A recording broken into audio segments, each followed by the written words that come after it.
দাদা আমাকে সব সময় জিজ্ঞাসা করেন যে কানাই, তোমার এই মুখের হাসি, তোমার মুখে সব সময় কেন থাকে, কিভাবে থাকে? সামনে শত্রুপক্ষকে দেখেও ধৈর্য হারাও না, কেউ তোমার নিন্দে করলেও তার সাথে ঝগড়া করো না, কেউ তোমার বিষয় খারাপ ভাবলেও তাকে ঘৃণা করো না। কিভাবে আর কেন করো? আপনার মনেও নিশ্চয়ই এই প্রশ্ন আসে। এবারে বলি, এর উত্তর অত্যন্ত সরল।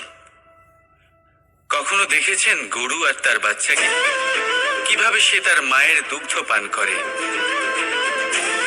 সুখে থাকে, কারণ ও জানে যে ওর মা এই দুগ্ধরূপী অমৃত ওকে খাওয়াতেই থাকবে।